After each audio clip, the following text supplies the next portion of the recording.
tarde, pessoal. Sejam todos muito bem-vindos. A gente vai hoje para o nosso 9º encontro aqui do Núcleo de Educação Permanente, da Atenção Primária. Hoje a gente tem o prazer de ter a doutora Otília aqui, que vai falar um pouco sobre arboviroses para a gente.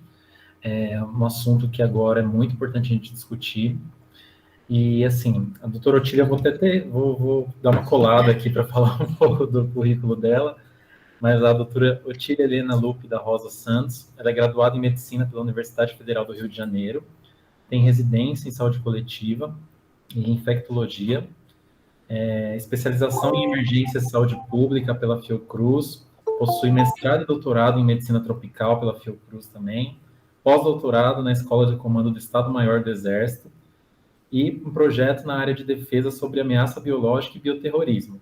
Atualmente trabalha como infectologista do Laboratório de Doenças Febris Agudas do INE Fiocruz. Então, Otília, seja muito bem-vinda. Antes da gente começar, a gente está com alguns representantes aqui da Vigilância Epidemiológica e eles vão dar um panorama assim, para a gente de como está a dengue no nosso município. E aí a gente começa com a palestra. Tudo bem, Otília? Tá ótimo. Obrigado pelo convite. Estou ansiosa para ver os dados de vocês. Depois a gente... Eu inverto um pouco a ordem das coisas do que eu sou de verdade, senão vão ficar com medo de mim, né?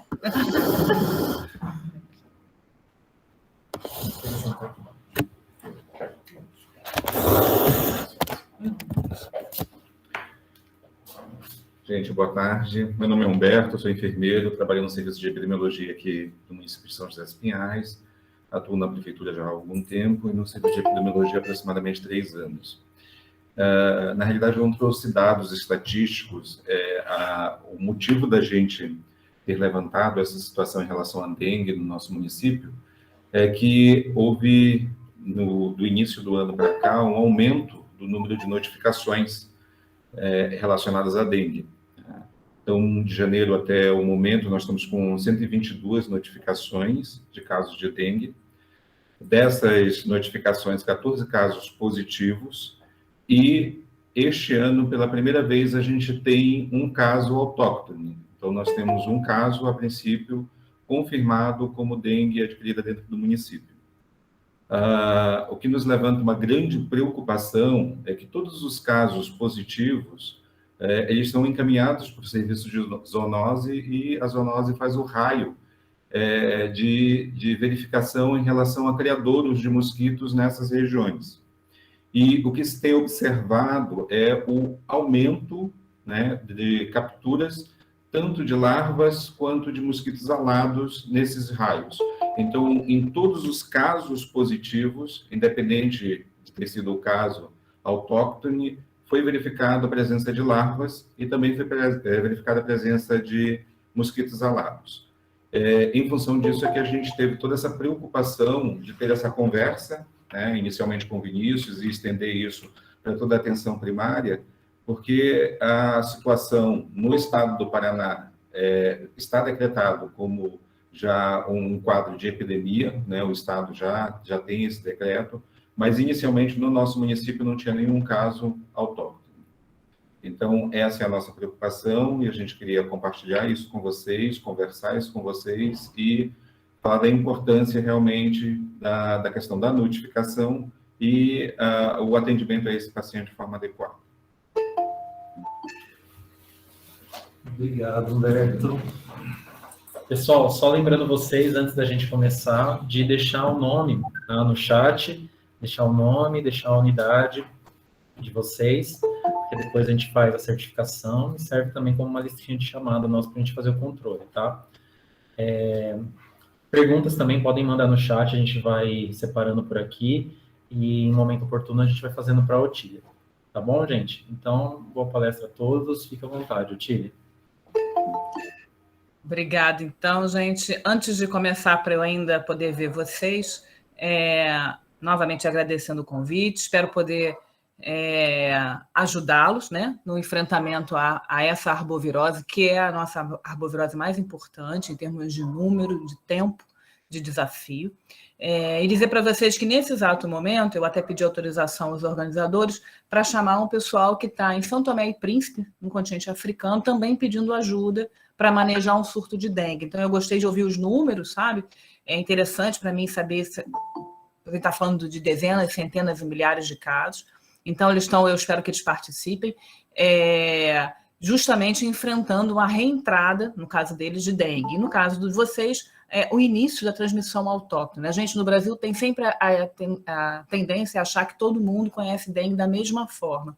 E aí vocês mostrando, né, que não é bem assim, ainda é um desafio para vários municípios no Brasil. A gente aqui no Rio tem essa tendência a considerar uma doença nacional, porque a gente enfrenta isso há algumas décadas. Tá? E eu vou mostrar para vocês mais ou menos esses dados. Mas eu não vou falar só de dengue, não. Essa aula é uma aula de arbovirose, uma abordagem sindrômica, justamente porque eu acho que a gente tem que enfrentar esse problema, considerando a possibilidade das doenças que já existem e a introdução de novas doenças que vão compartilhar o nicho de transmissão. Então, deixa eu compartilhar aqui com vocês a tela. Vocês me desculpem, compartilhar? Não é por aqui, é compartilhar parcialmente. É uma janela, foi.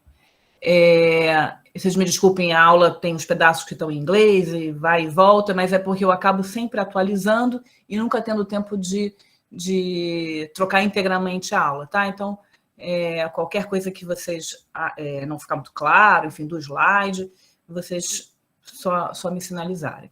Bom, a nossa abordagem cada vez mais tem que ser sindrômica. O que é abordagem sindrômica? É olhar para a doença sempre com uma capacidade de diagnóstico a partir dos sinais e sintomas mais simples, porque o nosso objetivo é sempre chegar no criadouro, tá? Que vai gerar os próximos casos ainda durante a fase virêmica do paciente. Por isso que eu não posso esperar o isolamento nem a confirmação laboratorial. Quem não está acostumado com dengue, acha que o diagnóstico de dengue é fácil. Eu trabalho com dengue há 25 anos. E é exatamente o oposto. O diagnóstico provado de dengue é fácil, o diagnóstico confirmado não é fácil. É caro, é trabalhoso, e ele não é necessário para as primeiras medidas, tanto para o paciente quanto de contenção de transmissão. Por isso que a abordagem tem que ser sindrômica. Eu defino uma síndrome clínica e, a partir dali, eu consigo controlar direta e indiretamente qualquer arbovirose que tiver na minha região, tá? E a gente já falava isso antes da introdução do vírus Zika e chikungunya. Agora, então, oficialmente, a estratégia do Ministério da Saúde é de considerar oficialmente a vigilância sindrômica das arboviroses. Bom, então, a primeira coisa é definir o que é uma arbovirose, né? Arboviroses são doenças virais que são transmitidas por... Só um segundinho, Otília. Se você quiser clicar ali na apresentação de slides, acho que vai ficar melhor para a gente visualizar. Vocês não estão vendo slides, não? Essa aqui, é que a gente está vendo todo o layout do PowerPoint ali. Para mim não. É porque eu estou botando aqui para mim... Mudou para vocês? Agora saiu. Agora sumiu. Ah, tá. Não, porque para mim já estava. Tá. Então, a primeira coisa é essa definição, né? São doenças virais transmitidas por artrópodes, tá? Então, elas podem ser transmitidas por diferentes artrópodes. Desculpa, mas sumiu a tela agora. Aperta lá de novo para colocar a apresentação. Por favor. Vamos lá de novo. Opa. Apresentar uma janela. Foi? Qual que é o botão? Ah, não, peraí. Eu apertei agora por engano em interromper. Ele não me deixa uma janela.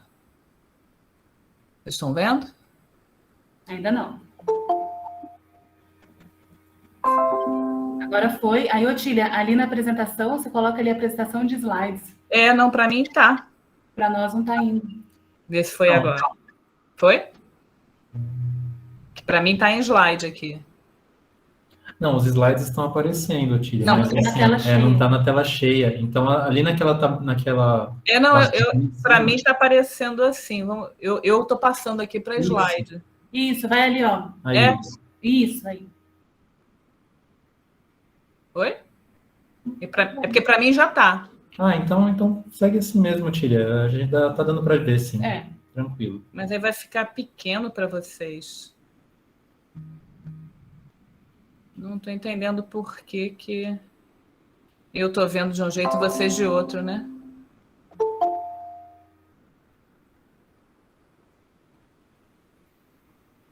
Não, mas tá dando para enxergar, Tília. Tranquilo. Certo, Acho que dá para seguir. Qualquer coisa a gente vai te avisando aqui. Não foi ainda não? É porque para mim aparece com a tela cheia. Pra gente não. Pra gente manteve toda aquela tela do PowerPoint, mas não tem problema. Pode seguir, Tília. Qualquer coisa eu te aviso. Bom, então tá. Então vamos indo. Vou ver se eu aumento aqui, então, pelo menos o tamanho, né?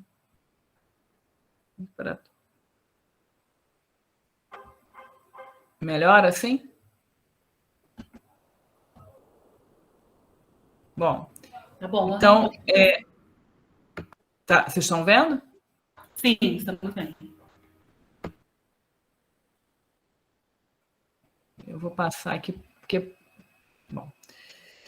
Então, a primeira definição é essa do que é um arbovírus, né? Então, aí estão vários artrópodes, cada um transmitindo a sua doença viral, tá? Então, varia desde febre amarela até a febre Crimeia-Congo, febre hemorrágica Crimeia-Congo, passando por dengue, passando por chikungunya, passando por oropouche, tá? Então, a gente tem esses vetores distribuídos em todo o território nacional e, portanto, a gente tem potencial de transmissão de todas essas doenças. Esses vetores tendem a acompanhar áreas do mundo com temperaturas mais elevadas, que estão situadas entre os trópicos. E aí, então, tem um mapa com a distribuição em vermelho, da onde eu encontro essas arboviroses que se sobrepõem a essa região mais quente do globo. Antes de começar a aula, eu queria mostrar para vocês essa relação entre uma célula eucariótica, que poderia ser uma célula humana, no caso não é uma célula usada para cultivar vírus dengue, é uma célula de mosquito, e uma partícula viral. Tá? Então, aqui em amarelo, nessa seta grande em amarelo, está mostrando a célula eucariótica, que poderia ser uma célula humana, comendo, né? Ingerindo uma partícula viral. É essa relação que existe e que o vírus se aproveita para entrar na célula que ele pretende parasitar, entre aspas, tá? Porque a gente não considera vírus um organismo vivo. Eu tirei, desculpa, novamente, não está aparecendo o slide 4. Eu acho que quando você aumentou o slide, ele parou de rodar. Isso, agora foi. Mas vocês... Agora apareceu. Então é melhor, de repente, eu ir passando aqui, né? Sim. Então tá. Isso vocês viram, né?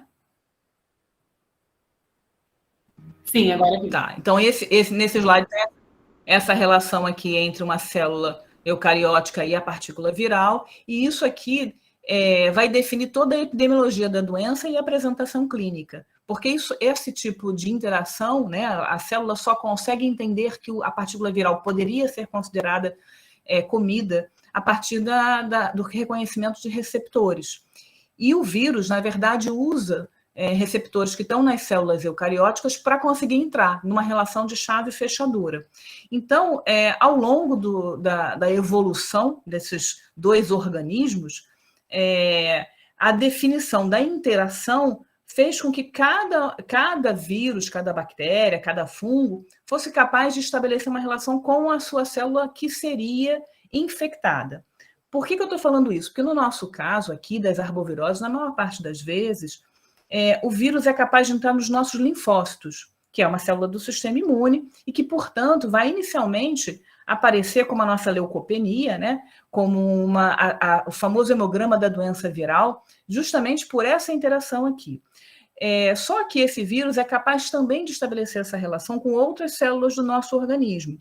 No caso do vírus da dengue, até com plaqueta, com endotélio, com várias células. Mas algumas outras arboviroses vão ter relações específicas. Por exemplo, o vírus da febre amarela é capaz de entrar no hepatócito, na célula do fígado, e, portanto, ele vai fazer hepatite. O vírus da dengue não é capaz de entrar no hepatócito, a não ser em casos muito raros. Logo, se encontrar uma arbovirose, uma síndrome febril aguda com hepatite, a princípio não é dengue. Ou a hepatite ali está sendo causada pelo consumo de medicamento. Isso é importante porque, na verdade, quando a gente encontra uma nova arbovirose, a gente tem que estabelecer essa relação de parasitismo para entender a apresentação clínica, para entender também a forma como a gente vai fazer o diagnóstico. Tá? Isso pode parecer um detalhe de laboratório, mas na verdade não é. Mais na frente eu vou voltar nisso. Esse outro slide aqui mostra duas formas da gente entender essa coevolução. No lado aqui em cinza é um estudo das proteínas desses vírus transmitidos por artrópodes, mostrando o grupo dengue, o grupo da encefalite japonesa, o grupo da febre amarela, que é o que dá origem ao gênero, e das encefalites transmitidas por carrapato. E aqui em vermelhinho eu botei onde deveria estar o vírus Zika, que nesse slide aqui, é um slide antigo, ele não estava ainda classificado. Só por curiosidade, aqui, quanto mais próximo dessa fase aqui, dessa linha aqui de baixo, mais próximo do original, daquilo que seria a matriz do grupo, no caso, o vírus da febre amarela. Então, só para mostrar aqui que o vírus dengue 4 é aquele que mais se aproxima do ancestral que se separou lá do vírus mais primitivo. Então, a gente pode dizer que o dengue 4 está com a humanidade há mais tempo. Dele se originou o 2, do 2 se originou o 1 e do 1 se originou o 3. E por que a gente classifica 1, 2, 3, 4? Porque eles foram descritos nessa ordem. Mas se a gente fosse fazer uma análise genética ou filogenética, não seria nessa ordem. O 4 é aquele mais antigo. E isso teve uma repercussão muito interessante, aqui a gente pode ver isso aqui na epidemia de dengue 4, quando todos observaram uma apresentação mais branda da doença. Aquele vírus que está convivendo com a população humana há mais tempo já estabeleceu uma relação de menor virulência, tá? Isso a gente pode falar muito sobre esse slide aqui nesse mesmo sentido, mas se vocês quiserem, depois eu aprofundo isso. Aqui é uma relação genética, né? Uma análise um pouco mais moderna, mostrando a relação, por exemplo, dentro do grupo dos togavírus, onde está o chikungunya ou o maiaro, a distância genética entre eles.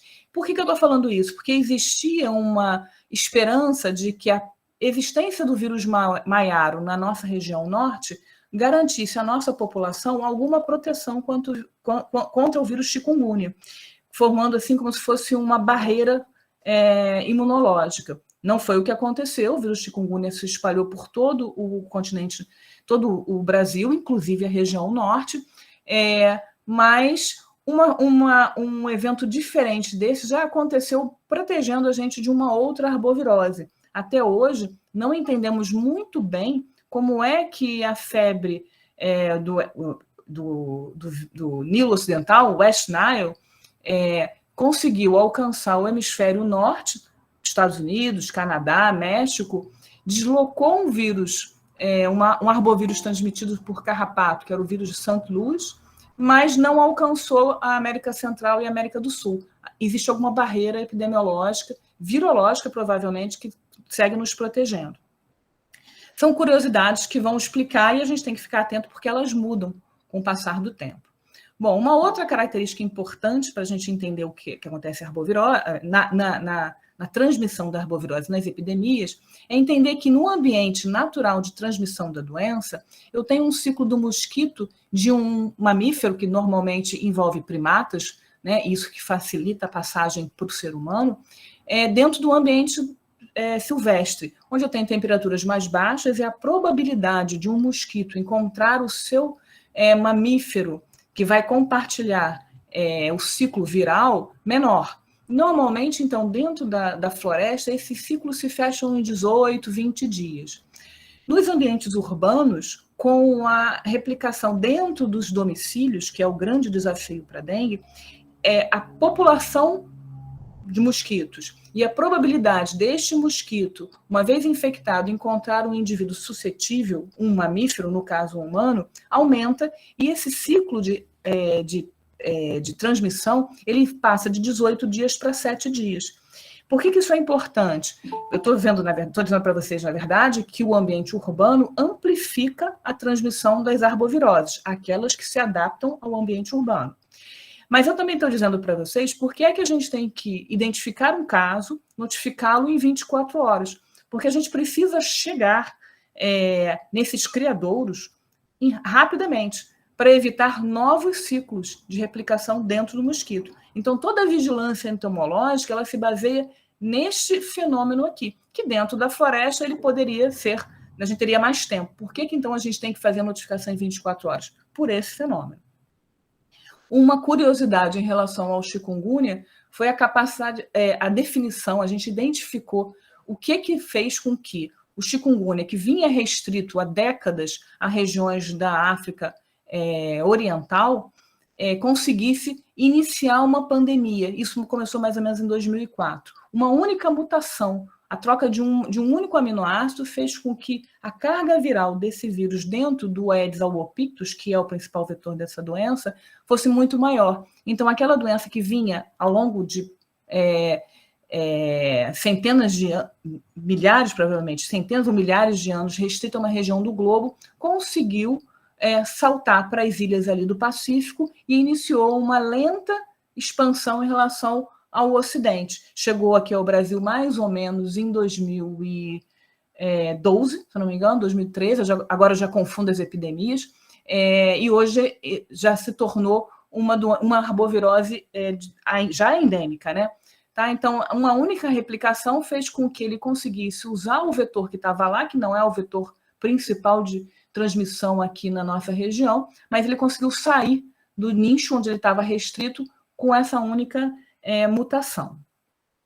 Bom, então, quais são as arboviroses que a gente, na verdade, precisa se preocupar no primeiro momento? Febre amarela é a mais antiga, chegou aqui vinda do continente africano, fez esse ciclo de passar do ambiente silvestre para o ambiente urbano e atravessou o oceano na época do tráfico de escravos, alcançou os primeiros assentamentos urbanos aqui no nosso continente, foi combatida e erradicada, mas como conseguiu achar um ambiente propício de transmissão silvestre, ela se endemizou no ambiente silvestre. Então, ela fez 2 saltos interespécies. Primeiro de primatas para humanos no continente africano, depois de humanos para primatas no novo continente, aqui no Brasil, né, na América do Sul. E isso, na verdade, pode acontecer com as outras arboviroses. A gente sabe que dengue, por exemplo, tem ciclo de transmissão como uma zoonose na Ásia, mas isso nunca foi comprovado fora da Ásia.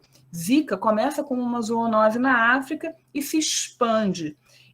Chikungunya é a mesma coisa. Existem alguns relatos de primatas no Nordeste positivos para dengue e para chikungunya. Então, existe um potencial de salto interespécie, o que tornaria essa doença uma doença de transmissão silvestre. Atualmente, ela é de transmissão urbana. Então, eu tenho febre amarela no ambiente silvestre, dengue, zika e chikungunya no ambiente urbano. Mas isso pode mudar, tá? Outros exemplos de arboviroses não tão faladas, mas que a gente precisa se preocupar, são maiara e oropuxa aqui em vermelho, porque elas já existem no nosso continente e elas podem sofrer uma expansão.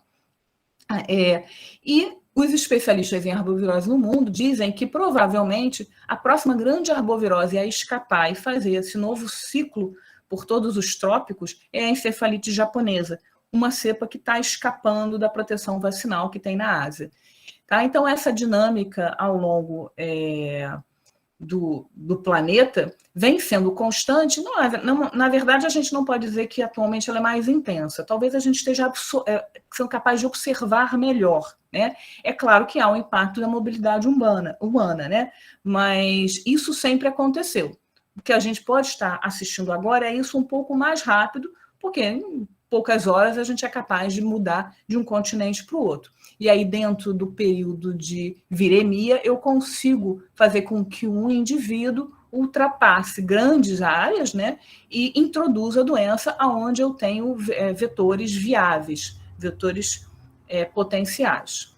Bom, a abordagem de uma arbovirose ela vai variar conforme o dia em que eu estou avaliando esse paciente. Nos primeiros 5, 7 dias, ela pode ser muito inespecífica. Então, quando eu olho um paciente com febre e mialgia, eu posso estar diante de uma paciente com dengue, mas eu posso estar diante de um paciente que está começando a apresentação de uma colagenose, ou se houver né? Na área, transmissão de malária ou toxoplasmose.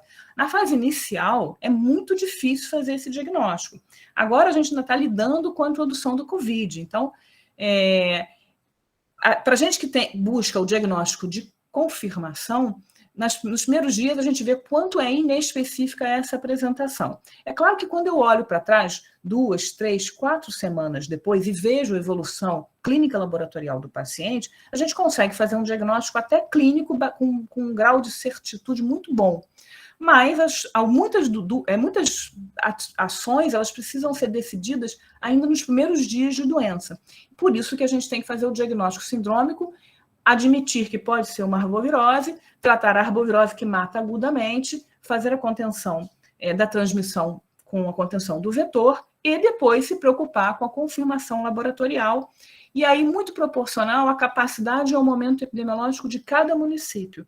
No Rio de Janeiro, por exemplo, não faz sentido eu ter PCR de todos os pacientes com dengue ou suspeita de dengue, porque eu já sei que os 4 sorotipos circulam, a doença já está aqui. Mas, na época em que a gente estava observando a introdução do 4, a gente buscava o maior número possível de confirmação laboratorial. É diferente da situação de vocês, em que vocês estão tendo os primeiros casos autóctones. Então, é importante saber qual é o dengue vírus, se é dengue mesmo, e qual é o tipo viral.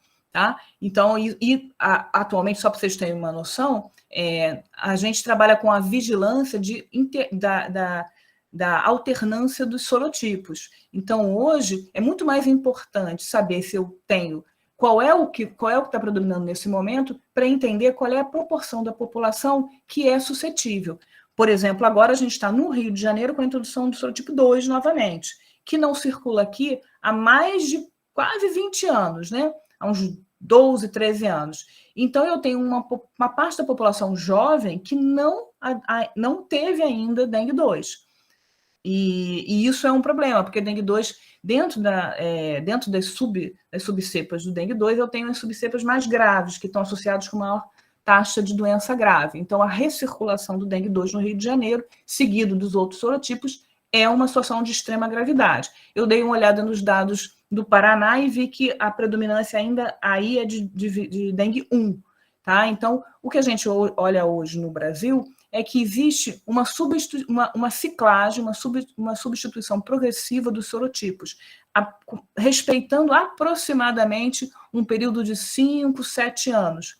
Então, eu vou ter essa circulação, não é simultâneo, tá? É uma onda atrás da outra, e intercalando com as outras arboviroses. Aqui no Rio de Janeiro, a gente, no período pós-Zika e chikungunya, a gente ficou com um grande período de silêncio em relação à dengue. Tanto que hoje, no ambulatório de doença febril aguda que eu faço, eu estou ensinando aos residentes a ver dengue. Eles nunca viram. Nos últimos 5, 6 anos, eles não tiveram a oportunidade de enfrentar as grandes epidemias de dengue. O que parece, para a gente aqui do Rio de Janeiro, quase inimaginável ter passado um período tão grande sem ver dengue como a principal doença febril nas nossas emergências. Bom, então isso não é para assustar, é só para mostrar que o desafio é real. Então, eu posso realmente confundir uma série enorme de doenças. Aqui eu não botei, mas algumas doenças até que tem uma abordagem cirúrgica, num primeiro momento podem se confundir. Então, a gente já aprendeu que o diagnóstico diferencial entre apendicite e dengue, ele às vezes é necessário, e isso tem uma importância para o indivíduo enorme, porque um eu vou operar e o outro não, tá? Então, o que a gente lia da Ásia, a gente realmente aprendeu na prática. E é claro que aí o diagnóstico laboratorial é fundamental, não só de imagem, mas também laboratorial para diferenciar uma doença da outra. Nosso ambulatório, na verdade, é um ambulatório de doença, é um laboratório ambulatório, né? A gente tem um laboratório por trás, mas tem uma porta aberta para qualquer paciente com febre e febre no viajante. Então, a gente, quando olha um doente, a gente olha para ele e vê se ele tem febre, mialgia, que é a definição básica, né, de uma arbovirose, frequentemente associada à dor de cabeça, à artralgia, à prostração, pode ou não ter dor retroorbitária, e isso é a definição de caso suspeito de uma arbovirose. Acrescento a isso a pergunta se ele pode tem sinal e sintoma ou contato com Covid, e se viajou para uma área de transmissão de malária. São as 3 perguntas básicas que a gente faz. Dado essas 3 perguntas, inicialmente definidas, eu aqui vou descartar, né, por gota espessa ou teste rápido COVID, e aí eu entro nessa janela aqui de síndromes. Então, essa síndrome inespecífica mais rash. E aí eu vou pensar em todas essas doenças que estão aqui. É claro que tem momentos do ano em que eu tenho mais doença respiratória, momentos do ano em que eu tenho mais arbovirose, e aí cada região do país, cada cidade, mais ou menos tem que ter esse acompanhamento. A mesma coisa quando eu tenho essa síndrome inespecífica e diarreia. E às vezes eu tenho rash e diarreia sobrepostos. E aí eu vou ter que considerar todas essas possibilidades diagnósticas e definir aquelas que merecem um antibiótico, aquelas que merecem internação, aquelas que merecem um exame de imagem ou não. Tá? Então, isso a gente, na verdade, separa a síndrome inespecífica com rash, com diarreia, com alguma manifestação neurológica, com adenomegalia ou esplenomegalia, com icterícia, com hemorragia, com sintoma respiratório. E isso vai variar, tá? E aí é importante a interação com a vigilância epidemiológica para nos guiar ao longo do ano qual é o diagnóstico mais provável. Então, aqui no Rio de Janeiro, a gente sabe que abril é o pico máximo da dengue, pós-verão, né? Não é no meio do verão. Agora, em maio, junho, a gente já baixa a positividade para dengue e já começa a ter uma frequência maior de vírus respiratórios, inclusive fazendo só síndrome febril e rash.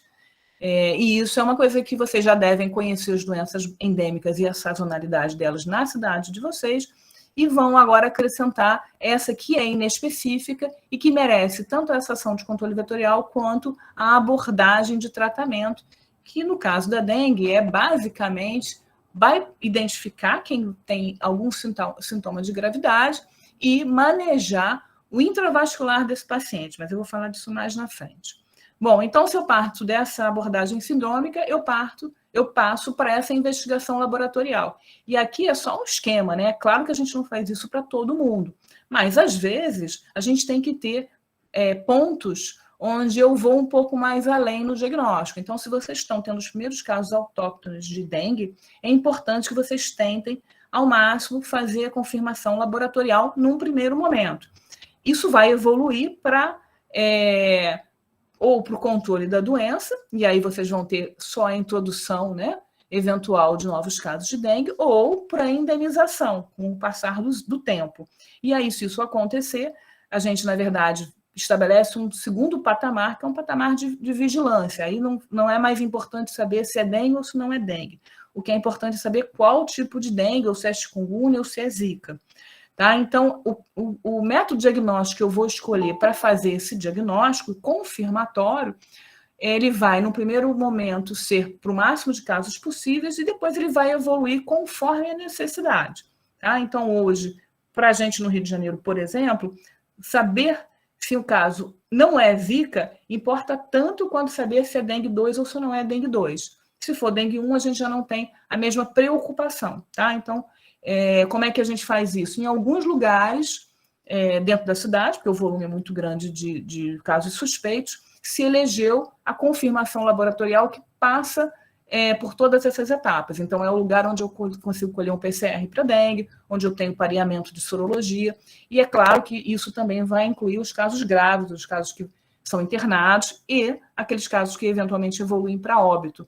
O óbito sempre informa muito a gente, porque a gente entende a transmissão e aonde, né, que se eu não tiver conseguido fazer o diagnóstico durante o período de investigação clínica da doença, se eu só faço posteriormente, essa cadeia de investigação ela tem que ser revista, porque sempre há momentos em que pontos em que a gente pode melhorar, né, e fazer o diagnóstico precocemente. Estou falando isso porque a gente enfrentou na nossa primeira grande epidemia de 2002 o aprendizado com a suspeita diagnóstica sobreposta com apendicite. Então, eu vi alguns óbitos e eu vi algumas cirurgias com suspeita de apendicite que eram dengue. Depois a gente aprendeu a esse manejo e isso diminuiu, e os cirurgiões também aprenderam. Em 2008, a gente viu no Rio a introdução a modificação de faixa etária, não foi bem a introdução, porque ainda foi dengue 1 e 3, mas os pediatras aprendendo haver dengue em criança, porque até então predominava em adultos jovens. E aí a gente teve um período em que a gente teve um grande número de casos e o desafio para os pediatras, que têm outras doenças que se sobrepõem, né? Viroses e nem sempre virais, por exemplo, escarlatina é uma doença que confunde muito, e a forma como eles aprenderam a lidar com a doença. Agora, mais recentemente, o grande desafio tem sido o manejo dessas arboviroses nos idosos, não porque a doença é diferente por si só, mas porque a frequência de comorbidade e uso de medicação dificultam o manejo. Então, para cada situação epidemiológica, o desafio e a necessidade de confirmação vai variando. O diagnóstico, então, para dengue, ele depende do momento em que para dengue não, para arbovirose, o momento em que eu estou vendo o paciente. Então, a gente sempre raciocina aqui em função dos dias. Primeiro, segundo, terceiro, quarto, quinto dia. Porque, na verdade, eu tenho um período de circulação viral e um início de resposta imunológica. Para cada uma dessas etapas, eu vou lançar mão de um método laboratorial confirmatório. De forma geral, a gente pede ao paciente com arbovirose que colha um exame a partir do 6º dia. E aí eu vou ter um IgM positivo para dengue, para chikungunya e para zika com a sobreposição. Mas se eu estou num momento de introdução da doença, a gente deve realmente buscar uma amostra mais precoce. E aí eu faria, né? A gente tem a disponibilidade de fazer a identificação viral por PCR. Hoje praticamente já não se faz mais isolamento viral. E se eu tenho um local onde a circulação de dengue é baixa, eu ainda posso lançar mão do NS1, que é a pesquisa de um antígeno. Hoje, por exemplo, no Rio de Janeiro, a gente não recomenda mais o uso do NS1, porque a infecção anterior mantém o exame negativo diante de uma nova infecção. Então, como é que é o raciocínio? O NS1 positivo, ele confirma que é dengue, porque ele está identificando o antígeno do vírus, mas um exame negativo, numa região onde eu tenho infecção sequencial, primeira, segunda, terceira infecção por dengue, ele não exclui. E isso acaba atrapalhando. A gente teve um período em 2014, com a introdução do dengue 4, em que a presença do NS1 muitas vezes foi a causa de óbito, porque ele vinha negativo, porque era uma segunda infecção por dengue, e isso excluía o diagnóstico, e isso atrapalhou muito. Então, é um exame laboratorial que resultou num manejo inadequado de alguns pacientes. A gente já aprendeu isso. Não é o caso para vocês. Se vocês estão tendo a primeira circulação, ainda uma população muito protegida, muito poupada de epidemias passadas de dengue, o NS1 pode ser uma arma útil. Mas é importante sempre a gente treinar esse uso, né? Ele positivo confirma, ele negativo não exclui. Em relação à coleta dos anticorpos, se eu não espero a primeira semana, eu tenho que ter uma segunda amostra, e o diagnóstico vai ser por soroconversão, né? Uma amostra inicialmente negativa, seguida de uma positiva, ou a elevação, quando a gente faz a titulagem, que hoje em dia já não se faz mais. É mais raro, né? Não faz muito sentido. E hoje a gente tem, eu não botei aqui, mas a gente tem alguns kits combinados de chikungunya e dengue, zika e dengue, e aí para cada um deles a gente vai ter um desafio de sensibilidade e especificidade para usar. Mas, de forma geral, se eu tenho um quadro clínico compatível, recente, e uma presença de um IgM, de uma dessas arboviroses, eu posso dizer que eu estou diante de um caso altamente provável. Para fins de estudo, por exemplo, isso não é o suficiente para confirmar, mas para fins epidemiológicos é um bom marcador de vigilância e de positividade.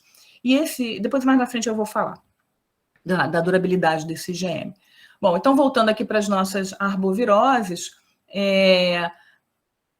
a primeira, eu não posso falar de arbovirose sem falar de febre amarela, né? A primeira que fez esse cruzamento, que chegou no continente africano, no continente sul-americano, a partir do continente africano há 500, 600 anos, recentemente deu um grande susto no mundo. A gente teve um grande surto na África, em Angola e no Congo, e que o Brasil, por exemplo, mandou para lá boa parte do estoque da nossa vacina. Isso foi em 2001.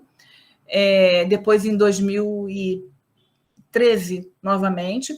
E foi interessante porque, por conta desse grande surto, que não acontecia há muito tempo, inclusive com transmissão urbana na África, foi necessário o uso de vacina diluída, assim, se fracionou a vacina, e a gente, 2 ou 3 anos depois, durante o nosso surto, acabou usando esse conhecimento. Então, os surtos de uma arbovirose sempre vão levar à evolução dos nossos métodos de controle. Então, a febre amarela, que é uma doença centenária, para a qual a gente tem uma vacina muito eficiente, recentemente representou um grande desafio para o mundo, uma resposta que foi efetiva e que foi, anos depois, usada aqui. Então, a gente ficou sem vacina, né? A gente gastou o nosso estoque de vacina, porque ele foi desviado para a África, e quando fomos usar no nosso surto, tivemos que lançar mão dessa tecnologia. E isso foi bom, porque, na verdade, a gente presenciou que a frequência de efeitos adversos na versão diluída da vacina, fracionada, melhor dizendo, era melhor. E isso inclusive, impactou algumas orientações, atualizou, né, algumas orientações da vacina de febre amarela. Aqui, rapidamente, só para falar para vocês sobre a encefalite japonesa, porque justamente a vacina não cobre esse genotipo 5, e a expectativa é que a gente tenha, nas próximas décadas, essa arbovirose como uma arbovirose de importância mundial. E aí, uma apresentação que envolve muitos síndromes neurológicas em paralelo com a síndrome febril aguda. Tá? No Brasil, então, a febre amarela foi o primeiro grande desafio, a única doença que também cancelou um carnaval. A gente aqui no Rio de Janeiro sofreu bastante agora com Covid, mas já tínhamos passado por isso em 1876. Um vírus bem simples, com poucas proteínas, muito próximo do vírus viral, do vírus da dengue, né? É um protótipo do grupo, do gênero. E ele, só que às vezes as pessoas se confundem, o número das proteínas e o nome das proteínas que o formam são comuns ao grupo, então M, NS1, só que é específico para cada grupo. Eu não tenho um teste NS1 para febre amarela, o NS1 que a gente fala é sempre para dengue. É uma doença que tem aquela célula lá no início que eu mostrei para vocês, é um vírus que é capaz de entrar no hepatócito, então aqui está um fígado completamente destruído, porque este arbovírus é capaz de entrar no hepatócito e a forma grave da doença resulta dessa lesão, diferente da dengue, tá? A gente, na verdade, quando pensa em febre amarela e a forma maligna, está falando de 5% a 10%, mas a maior parte da doença, né, da pirâmide da doença, ela corresponde a quadros mais inespecíficos. Tá? Então, muitos casos com apresentação assintomática ou muito próximos de dengue. Então, é muito importante, quando eu tenho a circulação de dengue, eu ter uma maior cobertura para febre amarela na população e fazer o diagnóstico diferencial naqueles indivíduos que não foram vacinados, porque é muito possível e muito plausível a confusão diagnóstica, é muito específico. É claro que quando eu estou diante da hepatite, né, ou da síndrome hemorrágica, ictérica, aí já fica mais fácil o diagnóstico de febre amarela. Tá? Estou forçando isso porque nós revisamos todos os primeiros casos de febre amarela no surto de 2000 e... Agora eu já não lembro mais as datas de febre amarela, mas foi de 2017, no Rio de Janeiro, e todos teriam sido classificados como dengue se nós não soubéssemos que estávamos no meio de um período de transmissão de febre amarela. Tá? Então, realmente, são muito próximos. Então, aqui só uma série histórica de febre amarela, está aqui o surto de 2017 que eu acabei de falar para vocês. Então, nós tivemos que reaprender uma doença que a gente, na verdade, só lia, né? Ouvia falar e via, eventualmente, casos na região norte, transmissão silvestre. Não chegou a ser transmissão urbana, foi na região de transição entre áreas urbanas e áreas de mata protegida, mas como a descrição clássica da doença foi precedida de uma doença em macacos, então a epizootia dos macacos bugios nos mostrou que teríamos um surto e seguiu a sequência correta. Tá? Existe um movimento descrito das populações de macaco e dessa doença nas populações de macaco que vinha sendo acompanhada, que é descrito o movimento em J, que vinha descendo, acompanhado também no aumento da população de macacos. Então, assim, já se esperava um surto de febre amarela desde o final dos anos 2000, que chegou a ser feito até um início de campanha de vacinação em massa, mas que foi interrompido por efeito colateral na época e a baixa circulação da doença, e aí a gente teve esse grande surto em 2017. Tá? A febre amarela é essa doença que fez esses vários saltos, né? Passou de uma área silvestre num continente para área silvestre em outro continente. E aqui só uma demonstração de um mapa da década de 40, mostrando a circulação e o surto de febre amarela, e aqui a região que aconteceu em 2017 no Rio de Janeiro, então mostrando que se repetiu esse ciclo. A resposta a isso foi a vacina, expansão da vacina e seguido de um grande silêncio da doença, tanto porque a gente conseguiu aumentar a cobertura vacinal, ela não está perfeita ainda, mas ela realmente aumentou bastante, mas também porque houve um esgotamento do primata, né?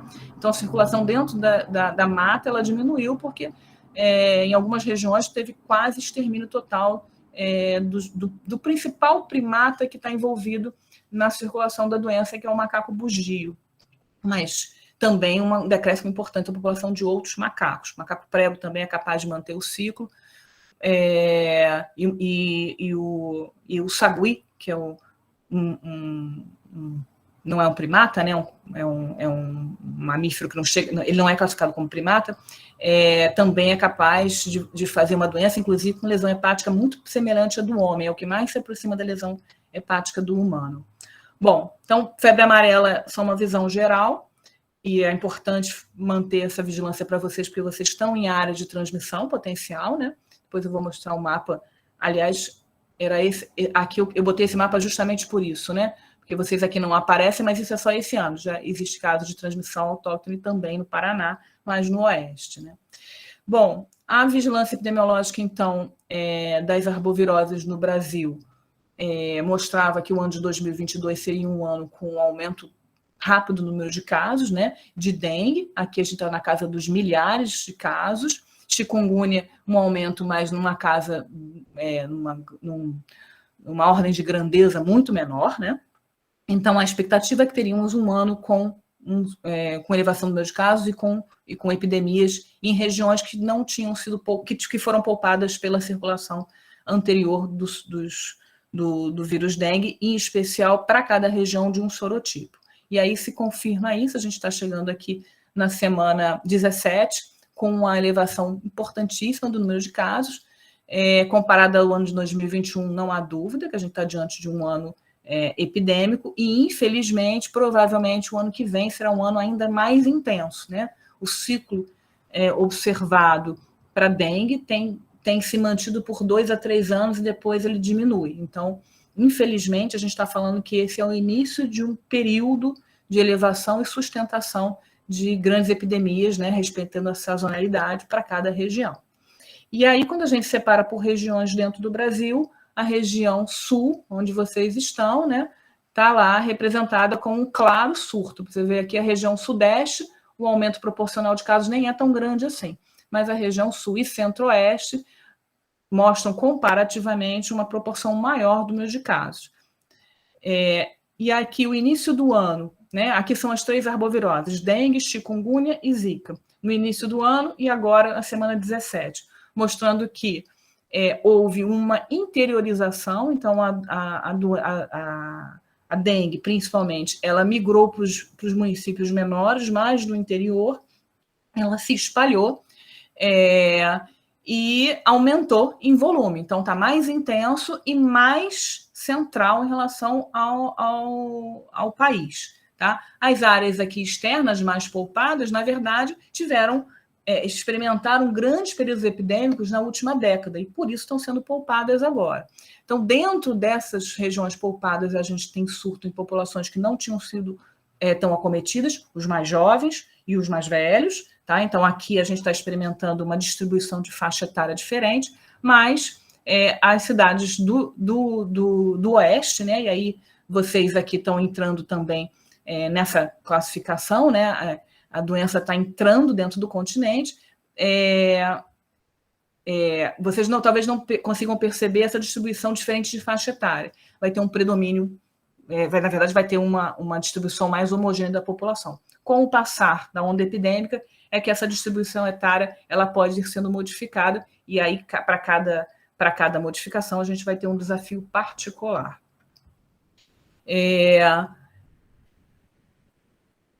A distribuição, então, do vetor, né, com transmissão, então, mostrando aonde que a gente está... Aliás, desculpa, aqui é dengue, não é o vetor, não, eu que estou falando errado. Então, em 2019 e 2020, a gente já vinha vendo esse fenômeno de interiorização, e ele só se intensificou. Houve um período de relativa calmaria no período da pandemia.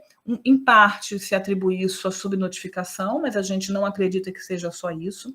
O fato das pessoas terem se mexido menos no espaço faz também com que epidemias por arboviroses também acalmem, diminuem, porque, na verdade, a gente estabelece alças de transmissão cegas. Então, o mosquito infectado, ele pica uma família, mas se aquela família não mexe, ela, mesmo que seja novamente picada no ano seguinte, no outro ano, ela não vai adoecer pelo mesmo sorotipo. Então, provavelmente, parte da calmaria que a gente viu durante a epidemia de Covid tem, em parte, notificação, mas, em parte, também uma diminuição do movimento populacional. E agora que a economia e a movimentação está voltando ao seu estado normal, a gente também está experimentando a expansão das arboviroses. Esse gráfico mostra as 3 arboviroses, então, no país, né? Isso é de 2020, não é tão recente, mas mostrando que dengue segue como um problema. Chikungunya teve uma grande circulação, mas agora a gente está experimentando uma elevação no número de casos em relação ao Nordeste e ao Norte. E Zika, a gente está num período de relativo silêncio no Sudeste e expansão em direção ao Norte, mas com um número de casos muito pequeno, né, de uma ordem de centenas de casos. Então, isso tem muita relação com o fato de você só ter um sorotipo de Zika e um sorotipo de chikungunya predominante, diferente de dengue, que, na verdade, são 4 doenças em paralelo, né? Bom, quando a gente fala de faixa etária, a gente tem que lembrar não só da dificuldade diagnóstica com a sobreposição de outras doenças febris agudas exantemáticas, né? E aí eu estou falando da faixa etária pediátrica, que tem um desafio diagnóstico diferente, mas também o impacto dessa doença em populações que eu tenho grande comorbidade, sobreposição de comorbidade, uso de drogas que impactam no equilíbrio hidrostático do paciente, então a frequência maior de hipertensão, o uso de diuréticos, vai fazer com que o manejo seja mais difícil, mais perigoso. E aí a gente acaba classificando esses pacientes muito mais como pacientes de risco, baseados nessa realidade.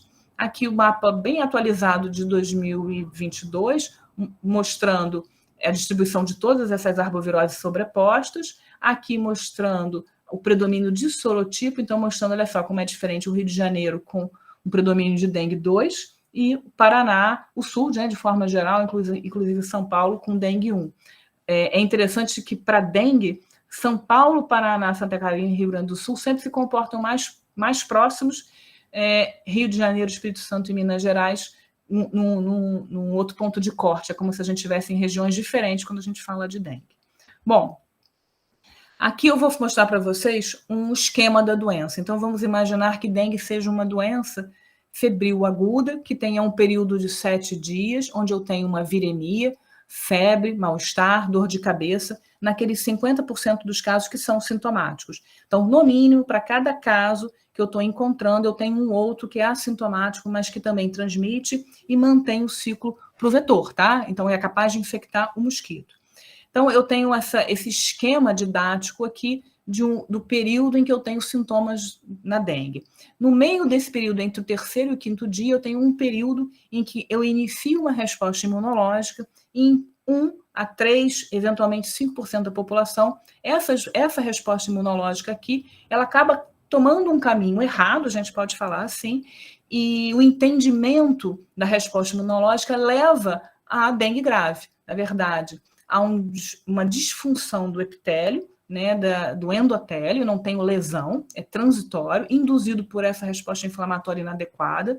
Existem várias teorias que explicam por que é que alguém vai fazer um dengue grave, mais ou menos estamos aí entre 10 a 9 teorias, parte imunológica, parte virológica, parte epidemiológica de sobreposição e sequência de sorotipos, mas o fato é que a probabilidade de você desenvolver um dengue grave tem a ver com características do vírus, da sua exposição prévia, da sua resposta individual a esse vírus. Isso vai acontecer num momento da doença que a gente chama que é a janela de gravidade. Nessa janela de gravidade, essas pessoas que vinham fazendo febre, mal-estar, às vezes até ficam afebris, e aí elas iniciam um processo de choque, é um choque hipovolêmico sem perda de sangue, e daí a dificuldade. Por isso que dengue é uma doença extremamente traiçoeira, porque quando a gente fala em choque, as pessoas procuram uma pressão baixa, e na verdade o que a gente encontra é uma elevação da pressão central, então a minha pressão diastólica aumenta, e uma queda da pressão sistólica. Então, a gente encontra no dengue grave choques em que o indivíduo tem 12 por 11 de pressão. E é difícil, às vezes, a gente mostrar, convencer a equipe de assistência que eu posso ter choque com 12 de sistólica. Normalmente não é assim, né? O choque eu vou ter 7 por 9, então eu vou ter esse fenômeno do pinçamento.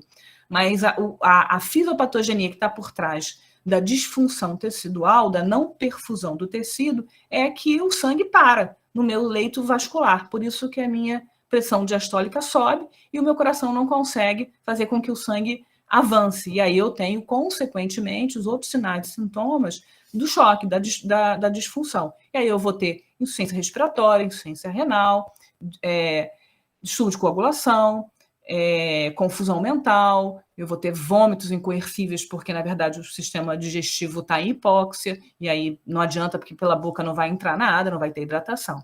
Isso acontece nessa janela aqui. E aí, aqui vem a chave do sucesso, né? Se eu tenho o desafio de encontrar essas pessoas aqui no meio de muitas que estão com febre.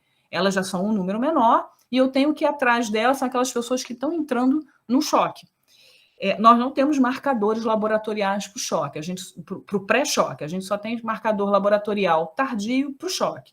Então, quando eu tenho hemoconcentração, o choque já aconteceu. Quando eu tenho hipovolemia, o choque já aconteceu. O ideal é que eu consiga tratar isso antes, tá? Então, eu não posso ficar esperando um exame laboratorial que me mostre o choque. Mas a gente vai, na verdade, atrás de sinais, né, daquele indivíduo que está começando a subir a pressão diastólica, que está começando a ficar com hipotermia, com um cansaço desproporcional à reação inflamatória, às vezes já não tem mais febre, eventualmente vai ter a hipoglucemia, vai ter elevação do hematócrito. E é esse doente aqui que eu tenho que fazer com que o volume intravascular dele aumente, tá? Para que ele passe por essas horas que vão aí de 6 a 24 horas de resposta imunológica errada, entre aspas, e aí o endotélio se restabelece, o líquido volta para dentro do vaso e a função volta ao normal, tá? Então, o tratamento do paciente que está evoluindo para choque é aumentar o volume intravascular com hiperidratação. No caso mais leve, pela boca, no caso mais grave, venoso, às vezes precisando até de amina, uso de colóide, dentro de terapia intensiva. Na verdade, se eu identifico aquele indivíduo que está evoluindo para o choque, que vai evoluir para o choque, e hiperidrato ele, às vezes a gente faz um edema, faz uma ascite, faz até uma congestão pulmonar, mas a gente passa por essa janela do choque, e aí ele tem tempo de se restabelecer, e depois esse líquido a gente tira. Então, aqui, a classificação do paciente em classificação A, B, C e D, fez com que a doença mudasse, né? A probabilidade desse doente evoluir mal e falecer mudasse. Hoje em dia a gente não fala mais em erradicação de dengue, mas a gente fala que pode conseguir 0 de óbito, tá? E o objetivo, então, é identificar entre todas as pessoas que estão tendo dengue, aquelas que estão apresentando essa disfunção imunológica gerando a clínica, que vai ser identificada pela presença de sinais de alarmes, tratar esses sinais de alarmes com a hiperidratação proporcional ao sinal de alarme, né? E fazer com que ele passe no tempo, nos dias da doença, e saia essa disfunção do endotélio, e aí depois, com 4, 5 dias, a plaqueta volta a subir, o edema é reabsorvido e a doença passa. Em algumas pessoas, isso não é muito falado nos livros, mas existe uma síndrome pós-dengue, com cansaço, uma astenia, às vezes com depressão, e que hoje é muito valorizada porque se sobrepõe e se confunde com chikungunya. Tem muita dor articular, tá? Só lembrando que dengue também dá dor articular. Não é a mesma coisa que chikungunya, mas podem se confundir. Então, não é qualquer paciente que tem febre, dor de cabeça e que tem dor articular que é chikungunya. Dengue também faz isso. O foco na dengue é evitar o óbito. Então, o foco é na identificação desse momento aqui, tá? Aqui, na verdade, é um resumo disso, né? Mostrando que a gente tem que ir atrás desse 1%, são as pessoas que, de fato, vão fazer uma forma muito grave, que vão precisar de internação, e aí, ou aquele indivíduo que a gente errou, não detectou ele no início, mas que ele, quando identificado, já desenvolveu o choque. E aí eu tenho que reverter um choque, que pode ser uma situação muito grave, com uma mortalidade muito alta, tá? Então, a mortalidade geral é baixa, mas daqueles indivíduos que desenvolvem choque não é tão baixa assim. E para cada caso em que eu tenho internação e que eu tenha óbito, é muito importante rever aonde que se perdeu o momento adequado de intervenção, porque frequentemente o que a gente vê é que a maior parte dos óbitos por dengue eram preveníveis com a organização da assistência. Pensar em dengue, identificar o momento em que a pessoa está dentro da evolução natural da doença, identificar aqueles que merecem receber aquela hiperidratação, aquela hidratação para passar o período da janela de gravidade e o suporte à iatrogenia. Uma das coisas, por exemplo, que nós experimentamos em 2014 com a introdução do dengue 4 e com a mudança da faixa etária para os idosos, então, mais idosos tendo dengue pela segunda vez, que foi o que a gente experimentou, porque foram várias ondas de dengue, né? Então, a gente tinha idosos que tinham tido dengue 1, dengue 2, dengue 3, e aí tiveram 4. Foi a hiperidratação oral, que muitas vezes era erradamente feita com água. Então, doentes que tomavam diurético fazendo hiponatremia. Então, a gente teve muitos óbitos por hiponatremia, na verdade, por iatrogenia, porque os indivíduos escutavam as propagandas na televisão de que tinham que hidratar muito, tomar paracetamol, e bebiam água, não bebiam soro. Tá? Então, são detalhes, são coisas que nós fomos aprendendo na revisão dos óbitos. Então, mesmo com uma doença em que o tratamento parece simples, evitar os óbitos, que de fato são evitáveis, tem sido sempre um desafio. Então, aqui mostra essa doença que é um esquema clássico, né? Mostrando que a permeabilidade vascular ela vai aumentando, ela alcança um período aqui crítico. Não é todo paciente que vai fazer isso, mas naqueles que fazem, eu entro na fase crítica. E aqui, então, é identificar esse doente que está entrando aqui e tentar tratar nesse período aqui. E aí evitar que a disfunção orgânica, por essa perda do líquido para o terceiro espaço, seja crítica e difícil depois de ser revertida. Tá? Então, eu sempre falo com os residentes, a gente bota o líquido para dentro, depois a gente tira com diurético, com diálise, a gente dá um jeito de tirar, mas ele tem que entrar. Bom, um outro gráfico clássico que está no material do Ministério da Saúde é esse paralelo entre a temperatura, a apresentação clínica e o momento aqui de agravamento, né, do choque, a apresentação do laboratório com a queda das plaquetas e a elevação do hematócrito, aqui mostrando que o hematócrito é o mais precoce, né? É aquilo que mais se aproxima de um marcador biológico, né? Do choque, é a perda de albumina seguida do aumento do hematócrito, mas ele já é tardio. Quando isso acontece, eu já tenho choque, eu já tenho que reverter um paciente que está em choque. E aqui mostrando um paralelo com o método diagnóstico. Então, na fase inicial, viremia, então, detecção viral por PCR ou isolamento, ou detecção do NS1 naquelas populações que estão experimentando dengue pela primeira vez, tá? Reforço isso, porque isso é importante, já foi causa de óbito. E aí, no final, então, dessa fase viral, o início do aparecimento do IgM. E é por isso aqui que a gente pede para a pessoa voltar ou só colher o IgM lá pelo 6º, 7º dia. Não sei se alguém quer falar alguma coisa. Eu só estou ouvindo.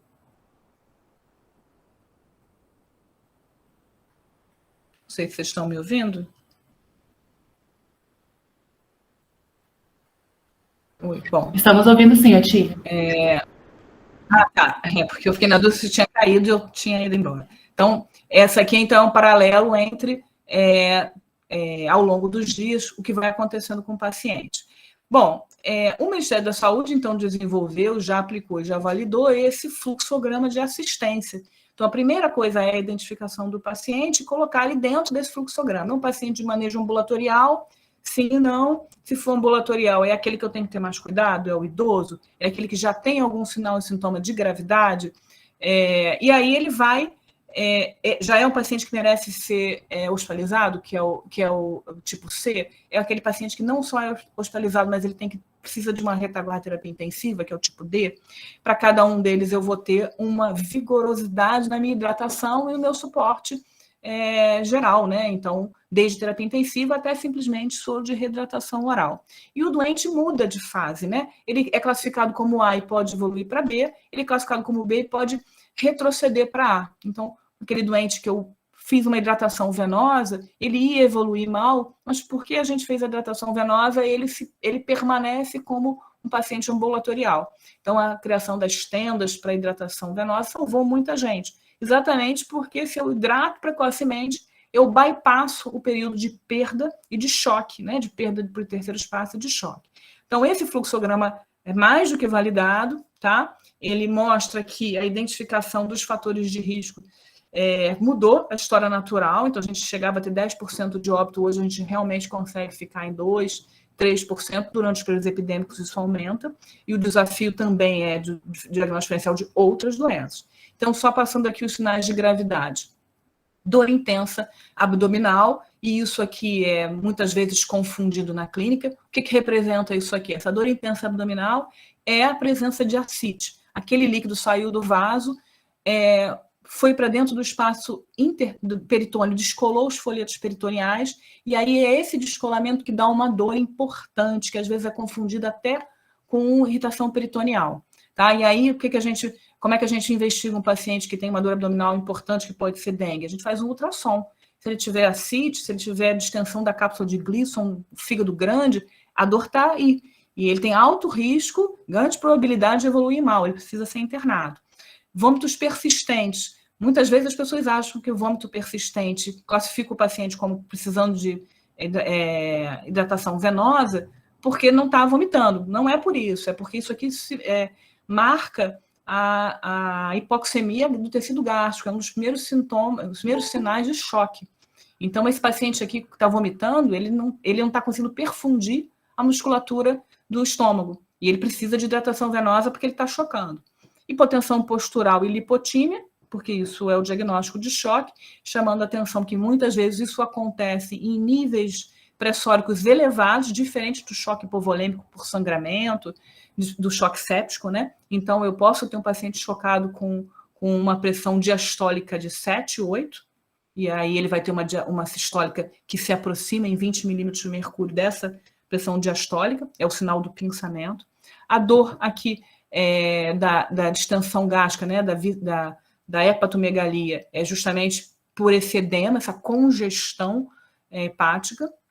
Sangramento de mucosa, sangramento é relativamente comum na dengue, sangramento nasal, né, epistaxe, até um sangramento menstrual mais intenso, não é um sinal por si só de gravidade, tem plaquetopenia, é esperado. Mas quando eu tenho um sangramento, já tenho uma síndrome de coagulação intravascular disseminada, eu já estou no paciente que não está mais perfundindo, ele está em choque, já numa fase avançada, se aproxima, inclusive, do paciente com febre amarela, gravíssimo. Então, isso aqui a gente tem que sempre ter atenção e considerar, e, eventualmente, na dúvida, a tendência é que a gente interne o paciente com epistaxe, tá? E PEC por excesso. Letargia e irritabilidade, porque também marcam a hipoperfusão, decréscimo da diurese, oligúria, aumento súbito da temperatura corporal, então febre muito alta ou hipotermia, as duas coisas, súbito aumento do hematócrito, né? Queda importante da contagem de plaquetas e desconforto respiratório. São os sinais de alarme que estão validados pelo Ministério da Saúde e que botam o paciente já dentro daquela classificação que ele precisa ir para o ambiente hospitalar. Voltando, então, àquele desenho, né? Isso é só um desenho da dengue, só para lembrar que esse é o modelo das doenças e a gente vai ter essa convalescência, às vezes, mais prolongada do paciente. Então, tem uma morbidade pós-dengue que muitas vezes não é tão curta assim, ela não acaba com 7, 10 dias.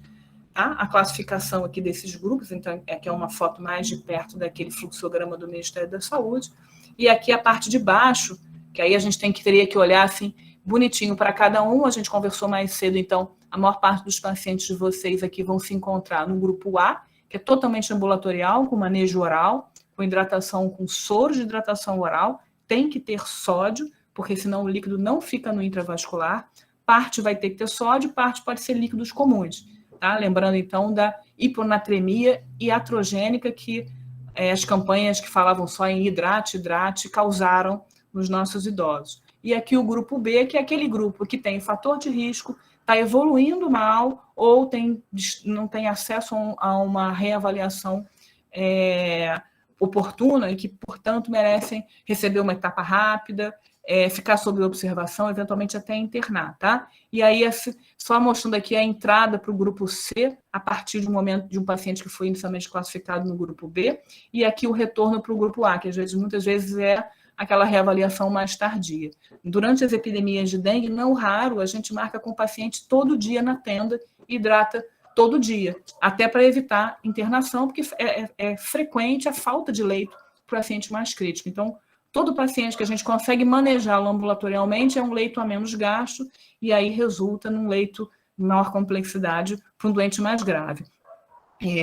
Esse diagnóstico aqui, esse manejo, ele, na verdade, e aqui, assim, nesse fluxograma tem certinho o cálculo de ml por quilo, qual é o melhor fluido, mas o mais importante é esse detalhe aqui que eu vejo passar muito nas campanhas e que não é tão claro para a maior parte das pessoas que não está habituada a lidar com dengue, que a hidratação não é uma hidratação sem sódio, é uma hidratação com sódio. O sódio é fundamental e é por um período de 2, 3 dias, tá? Também vejo hidratações se prolongando por 7, 10 dias, e aí causando distúrbios hidroeletrolíticos importantes no paciente, principalmente nesses que tomam medicação e que têm as suas regulagens alteradas por uma medicação, por um diabetes ou por uma dificuldade de comunicação, como, por exemplo, criança, né, que às vezes não manifesta, e o idoso, que às vezes fica inconsciente por uma hiponatremia, classificado como um dengue grave. Também já vi isso um número grande de vezes, tá? Então, isso aqui está bem explicadinho aqui nesse fluxograma, e aí a gente pode deixar para as perguntas se vocês quiserem aprofundar. Só comparar, então, aquela figura de febre de dengue, tá? Com uma figura semelhante que seria de febre amarela, mostrando que a gravidade, o distúrbio, a inflamação é proporcionalmente maior, né? 10 a 15% dos pacientes evoluem com essa forma mais grave e é uma doença muito mais toxêmica. Quando eu comparo, eu não vou falar muito de febre amarela porque a gente já avançou muito no tempo, mas quando eu comparo a mesma doença, o mesmo tipo de representação gráfica com Zika, eu teria uma doença muito menos inflamação, onde predomina o rash, ela tem uma intensidade menor, febre menor, uma duração menor. Por outro lado, algumas manifestações neurológicas, não estou falando aqui de Zika congênito, não, no adulto mesmo, mais prolongadas e mais tempo. A gente costuma dizer que Zika se parece muito mais com uma pessoa que está tendo rubéola, mas que parece que está com sarampo. Então, com um rash que às vezes fica muito exuberante durante muito tempo, e depois manifestações neurológicas, tá? A gente viu uma frequência maior de síndrome de Guillain-Barré e de mielite transversa pós-epidemia de Zika. Fora, vou deixar a parte do Zika congênito, que é uma discussão importantíssima, mas diferente, né? Que eu estou comparando o doente com a síndrome febril aguda. Pouca letalidade, né? No adulto, e uma gravidade muito menor. E aí, se eu comparo da mesma forma ao que seria, né, o chikungunya, eu teria uma doença mais ou menos com a fase aguda semelhante à dengue, indistinguível, sem aquele período de fase grave. Então, no chikungunya eu não tenho uma versão de choque, o choque hipovolêmico, o choque da dengue, mas eu tenho um acometimento articular e uma inflamação muito mais importante. Então, nós vimos alguns casos de chikungunya que se confundiam com síndrome de Weil, de leptospirose, com hepatite fulminante, com rabdomiose, com sepse mesmo, com pielonefrite, e aí depois esse pós-fase aguda, se parecendo muito com artrite reumatoide, com um manejo álgico, inflamatório muito diferente. A fase aguda, muito indistinguível. Por outro lado, como eu estou diante de um quadro que laboratorialmente eu vou demorar a ter o resultado do PCR, da sorologia, muitas vezes a gente tem que tratar como dengue, e aí depois, se for chikungunya, a gente maneja a dor, tá? Então, se depois a gente quiser entrar nessa discussão de chikungunya e o que funcionou e o que não funcionou no pós-chikungunya, estou à disposição. A letalidade das formas graves de chikungunya também não foi tão pequena assim, e a gente também observou manifestações neurológicas uma frequência muito maior do que a gente via com dengue. Outras arboviroses a gente não vai ter muito tempo para falar, mas que poderiam ser potencialmente perigosas a médio e longo prazo e que têm capacidade de introdução aqui no sul e sudeste, são o Oropus e o Maiaro, tá? E já existe tanto a demonstração de transmissão pelo Aedes quanto a presença de co-circulação a partir da vigilância de soros de cidades que tiveram epidemias de dengue e que o exame tinha sido negativo para dengue e chikungunya. Então, a gente tem circulação de Maiaro e Oropuxi mais embaixo, mas ainda sem a importância epidêmica de dengue, chikungunya e zika. O West Nile, que a gente segue tentando entender por que ele não desceu, ainda em vigilância, mas em vigilância já aí há 30 anos. E é uma doença que, por alguma razão, que a gente ainda não consegue explicar totalmente, ela não invadiu a América do Sul, América Central e América do Sul, ela ficou restrita à América do Norte. Tá? Existem várias outras arboviroses que a gente pode falar, e, por último, aqui, só a sobreposição com Covid, né, que a gente experimentou também isso. Síndrome febril aguda, com rash, indistinguível. Então, esse aqui é um caso na Espanha, esse aqui é um caso no nosso ambulatório, que é um ambulatório para dengue, mas que isso aqui era um caso de Covid.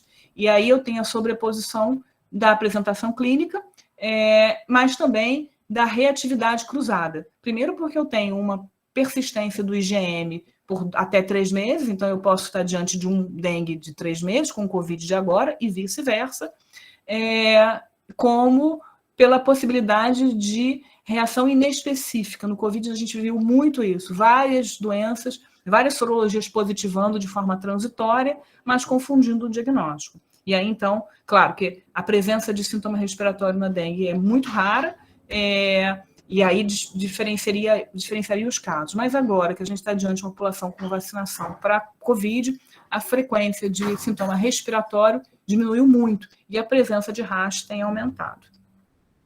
Mostrando, então, aqui alguns casos clínicos do nosso ambulatório. Esse rapaz aqui, que chegou para a gente com 3 dias de evolução, aqui é a minha mão marcada no tórax dele, aqui é um enantema, mostrando essa lesão aqui, e ele tinha aqui ao lado uma mancha que parecia muito com mancha de Koplik, que é aquela mancha do sarampo.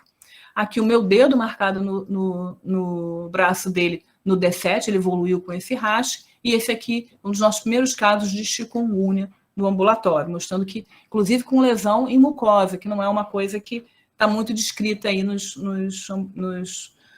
artigos, né? Essa aqui é uma menina de 8 anos que a mãe mandou essas fotos, o pediatra achou que era uma reação alérgica, aqui o sinal poderia ser o sinal da bofetada, né? Um rash papuloso, bonito, a criança estava em ótimo estado geral, era um caso de zika.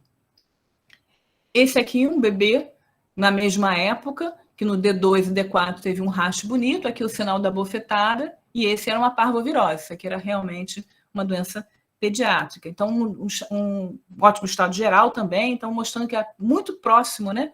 O pediatra muito experiente achou que isso aqui era alergia, e um pediatra muito experiente achou que isso aqui era dengue, e não era.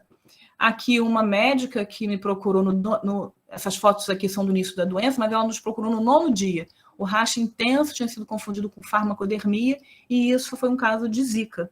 Tá? Então, a gente só fez o diagnóstico porque ela nos procurou, e o que chamava a atenção era essa intensa reação, esse rash muito intenso, mas uma inflamação muito baixa. Não tinha praticamente nada no hemograma, PCR baixinho, e aí aquilo fez com que a gente pensasse que não era uma farmacodermia. Esse outro rapaz aqui de 13 anos nos procurou com rash mais difuso, mas esse rash aqui palmar. E aí era uma criança de 13 anos, não tinha uma história de exposição sexual, mas é claro que a gente descartou dengue aqui, e isso foi um dos primeiros casos de chikungunya que a gente viu com esse eritema palmar. Depois disso a gente viu muito, mas no primeiro momento, a primeira hipótese diagnóstica foi de sífilis, e depois a gente aprendeu que chikungunya faz muito isso. Esse outro senhor aqui nos procurou com racha, que a gente fazendo o sinal a pesquisa da prova do laço, né, para ver se existia alguma piora do rash, o rash ficava um rash hemorrágico aqui com um pouquinho de hemorragia conjuntival, muito exantema no meio da epidemia, foi um dos últimos casos de dengue que eu vi antes da introdução do Zika. A gente achou que era Zika, a conjuntiva dele parecia com Zika, mas era dengue, era dengue tipo 4 ainda. E aí, para terminar, para vocês aqui um quadro dessa semana, a reintrodução do dengue aqui na nossa cidade, dengue 2, aqui é a minha mão marcada no tórax desse rapaz no 4º dia de doença. Então, febre, rash, esse rash é importante, pouco pruriginoso, mas às vezes ele é bastante pruriginoso, isso não faz diferença nenhuma. Artralgia, então poderia ser chikungunya, poderia ser dengue, confirmou dengue 4, reintrodução aqui no nosso estado. Bom, foi um pouquinho corrido, mas espero que vocês tenham acompanhado. Deixa eu passar aqui para a forma de não compartilhar. Olá, Otília, muito obrigado. Nossa, riquíssimo a aula, muito bom. A gente gostaria de abrir para dúvidas, se alguém quiser mandar aí no chat, fique à vontade. Otília, só para começar, assim, eu queria fazer uma pergunta. Você você deixou bem clara a importância da suspeita, né? E do diagnóstico, que nem sempre é fácil, mas é interessante a gente ter um diagnóstico objetivo, principalmente aqui no Paraná nesse momento. Qual que é o exame que a gente deve solicitar? Até qual período que vale a pena a gente solicitar esse exame? E a partir de quando esse exame ele vira só uma questão epidemiológica, né? Que não vai mudar tanto assim a clínica do paciente. Então, são duas perguntas que você está fazendo. Para o doente, ele sempre vai querer o diagnóstico dele, né? Então, ele sempre vai querer fazer o IgM lá pelo 6º, 7º dia. Mas se você está numa fase de introdução, é muito importante correr atrás desse diagnóstico, de preferência com soroconversão e PCR. E aí você vai ter que colher uma amostra dos primeiros 5 dias e ter uma segunda amostra. Nosso ambulatório faz isso há 14 anos. Então, primeiro eu vou dizer o ideal, tá? Agora eu vou dizer a verdade. A maior parte dos doentes nos procuram, estão na fase aguda da doença, colhem tudo, assinam todos os termos de pesquisa e nunca voltam para a segunda etapa. Então, a gente fica com vários casos em aberto. No momento inicial, e como a gente faz pesquisa, a gente gasta dinheiro fazendo PCR no maior número de casos. Mas é um momento em que eu estou em vigilância. Então, para vocês, pelo que eu estou entendendo, vocês estão exatamente nesse momento. Vocês precisam saber em que bairros da cidade você tem, de fato, dengue circulando. Então, é importante ter o diagnóstico. Se você puder ter o PCR, melhor. Se você não puder, a gente trabalha aí com 10% das amostras indo para PCR. Tá? É um número meio cabalístico, meio mágico, mas que ficou. Então, 10% das amostras, se eu tiver PCR, já tem uma ótima vigilância. Se o resto for comprovado como caso provável com IgM, já está maravilhoso. Se você puder ter soroconversão, está ótimo, tá? Mas, e aí depois, né? Para os casos que internam, a ideia é que você possa ter o máximo de diagnóstico possível, ou com o objetivo de ter 100% dos óbitos, né? Acho que todo óbito provável ou suspeito precisa ser investigado, e inclusive com revisão de material, né, de estoque pós-mortem, isso é importante. E aí eu tenho essa oportunidade de fazer o diagnóstico por biologia molecular, em tese, indo até o 7º dia. Mas, é claro, até o 5º dia é a melhor fase. Em tese, até o 7º, mas, como eu mostrei para vocês, aquela médica no 9º dia tinha Zika ainda circulando. Então, num caso grave, vale a pena esticar um pouquinho mais. Numa grávida, por exemplo, vale a pena. Sobreposição com Covid, vale a pena ir um pouco além. Tá? Então, acho que é aquela coisa do bom senso, caso a caso, vigilância tem uma estrutura básica, a gente fica amarrado, mas casos clínicos graves tem que ir, e principalmente porque tem vigilância de febre amarela, de outras arboviroses, então nem sempre a gente precisa ter o material só para saber se é dengue, é para saber também que não era dengue, né? Isso é importante. Vocês riram, né? Porque essa discussão é sempre grande, né? Qual é a janela que a gente pede, né? Uhum, sim, sim. Pessoal, se alguém tiver mais alguma dúvida, mandar alguma. Eu quero perguntar mais uma. Otília, e em qual momento que eu preciso de exames laboratoriais do paciente? Porque, principalmente na atenção primária, é claro que a gente, como porta de entrada, a gente vai avaliar esse paciente, ver se está dando treinamento, se dá para a gente conduzir ambulatorialmente, mas em que momento que eu necessito de exames laboratoriais para verificar qual que é a clínica desse paciente? Então, essa doença, isso é interessante, principalmente para quem já viveu o esgotamento. Eu já vivi epidemias que não tinha mais kit de plaqueta. Acontece, né? São tantos casos que não tinha. Não adianta você ter dinheiro para comprar. Ninguém, privado, público, acabaram. Não conseguia importar. Então, assim, para o manejo do paciente agudo, sem comorbidade, a gente precisa de muito pouca coisa. Essa é a verdade. A maior parte dos doentes não vai embora sem um hemograma. Isso também é uma verdade. Tá? Mas não preciso. É aquilo que eu falei, assim, frisei bem para vocês. Não é o hemograma, não é a plaqueta que é o marcador. O hematócito é até secundário em relação a uma albumina, mas isso para o doente, às vezes, é muito difícil dele entender. O hemograma, na verdade, ajuda a gente perceber se a gente não está diante de um outro caso. Então, muita leucocitose, como eu falei, assim, às vezes eu estou diante de uma sepse, nos primeiros 2, 3 dias se confunde. Então, o exame laboratorial serve para a gente saber se não tem mais nada além de líquido para ser feito, tá? Eu sei que dá uma angústia muito grande ver um jovem com 19, 20 anos, com 40 graus de febre, não fazer nenhum hemograma. Mas quando acaba o kit, a gente aprende que consegue viver sem, tá? Mas enquanto a gente tem o kit, os exames básicos para o doente mais toxêmico, não pensando em dengue, mas pensando em que será que tem algo além de dengue? Uma pneumonia, será que isso é uma escarlatina, por exemplo, e um antibiótico vai fazer diferença? Quando eu já não tenho mais, aí não, né, a gente vai ter que reservar para o paciente internado, aquele paciente que já vai para dentro do hospital. A parte da identificação laboratorial específica da arbovirose ou não, do ponto de vista de vigilância, tem que ser percentual, né? E aí você pode trabalhar com 10, 20, 30%, de acordo com a sua capacidade. Mas o exame complementar, os outros, se eu estou diante de um local onde eu tenho sobreposição. Agora, por exemplo, a gente acabou de passar num período pós-enchente. Então, para todo caso de dengue, a gente se preocupou em excluir leptospirose. E a gente gastou bastante dinheiro com isso, né? E a gente pegou muito caso de leptospirose que teria passado por dengue, porque era sintomática, não tratou, né? 2 dias depois, quando veio o PCR de leptospirose, o paciente estava ótimo, acabou não fazendo nada. Então, depende um pouquinho do cenário epidemiológico que você está. Então, no verão, a gente tem sobreposição de catástrofe com essas arboviroses, muda um pouquinho, e se a gente está diante de um período de transmissão de vírus respiratório, né? Como a gente está agora entrando, excluir Covid, excluir influenza, faz sentido. E aí, às vezes, o hemograma serve para nos ajudar nisso.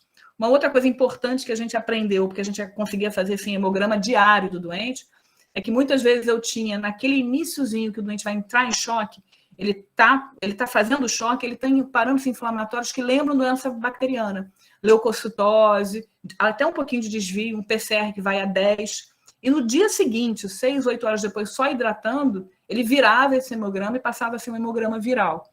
E aí, para a gente que está conduzindo o caso, é muito bom ver essa virada, porque você não deu antibiótico e você viu que aquilo que parecia bacteriano agora é viral. Mas durante as epidemias, frequentemente, a gente não tem oportunidade de fazer isso, tá? Mas vale a pena no manejo dos primeiros casos, até para que os clínicos possam ter esse manejo, se não puder pedir de todos os pacientes, pelo menos montar alguns casos clínicos onde eu tenha a sequência do laboratório, porque isso, no primeiro, no segundo, terceiro dia, é difícil de fazer o diagnóstico, mas quando eu olho para trás do caso e vejo a evolução, vejo a inflamação, a gente se surpreende que cada dia a gente teria feito um diagnóstico diferente. Nosso ambulatório, no final da nossa ficha de 11 páginas, a gente é obrigado a dizer o que a gente acha que é, tá? Então, eu sem ter resultado de laboratório nenhum, eu tenho que marcar lá. Minha primeira hipótese é dengue, minha segunda é chikungunya, minha primeira é malária, e depois a gente vê o quanto que a gente acertou. É um ambulatório só de infectologista, só de arbovirose, e que funciona desde 2004. E a má notícia que eu tenho para dar para vocês é que a gente sempre erra no início. Tá? O nosso grau de acerto é epidemiológico, não é baseado no que a gente está vendo do doente, porque elas se confundem. Quando a gente olha esse mesmo doente e revê com o exame laboratorial, a nossa capacidade, né, de olhar para o doente e saber o que é enorme. Mas ali pontual, que é quando você decide se o doente vai para casa, se você vai mandar a equipe vetorial na casa dele, é melhor pecar por excesso para fazer o bloqueio. Excelente, Otília. Mas é real. Otília, acho que, assim, não estou vendo nenhuma pergunta aqui, mas eu queria, para finalizar, eu queria só mais uma. A hidratação, a gente já sabe que é bem importante, você focou bastante nisso, né? Mas, assim, é importante pensar nos sintomas também, no uso de sintomáticos. Muito fala sobre o AS, né? Mas outros anti-inflamatórios, como é que está as evidências científicas? Usa, não usa? Pode usar de vez em quando? Como é que é? Olha, foi ótimo você falar sobre isso, porque eu não mencionei esse detalhe, que é fundamental. Então, tem três coisas importantes em relação a isso. Primeiro, a gente não deve usar AS em doenças virais, pelo risco de síndrome de Raynaud, porque a gente não sabe qual é a doença. A síndrome de Raynaud é importante na doença respiratória. Dengue, a gente não vê isso. mas a gente tem um risco de sangramento, então não deve ser usado, não é a primeira hipótese. Tá? E agora, com a chegada do Covid, o AS voltou a ser resgatado, isso assusta um pouco a gente. Os nossos protocolos falam muito em paracetamol, mas, na verdade, a gente usa dipirona, porque é mais potente, é o que tem venoso, a gente tem um manejo grande, e diferente dos guias internacionais, que não tem o uso igual de dipirona e paracetamol. E, além disso, porque eu tenho muita lesão hepática pelo paracetamol. Tá? Por quê? Porque a febre nos primeiros 2, 3 dias não passa. E aí o indivíduo que está ali tomando paracetamol, ele toma 1, toma 2, toma 3, toma 4, e aí ele faz hepatite por paracetamol. Tá? Então, a gente tem, uma das nossas perguntas é exatamente isso. E é claro para a gente que o paracetamol é muito iatrogênico na dengue. Claro que tirando... E aí quem tem alergia, claro, vai usar ibuprofeno. A nossa percepção é que a gente deveria usar dipirona na frente do paracetamol, tá? Mas até hoje isso não virou uma verdade. E, enfim, mas assim, é importante e a gente... Claro, existe hepatite por dengue? Existe. Existe o doente que vai fazer doença visceral? Existe, mas aí é exceção da exceção e é um indivíduo que tem uma deficiência imunológica particular em relação ao vírus. A gente até já viu isso, com o vírus dentro do fígado, tá? Dentro do hepatócito. Mas é absolutamente raro. A lesão hepática, em, sei lá, 90%, 98% das vezes no dengue, se deve ao paracetamol. Então, é dipirona para o controle, ibuprofeno, empatado com paracetamol em segundo lugar, e AS muito lá embaixo, tá? E isso assusta bastante, porque é uma doença que tem já um potencial de sangramento, e claro que o AS vai aumentar isso.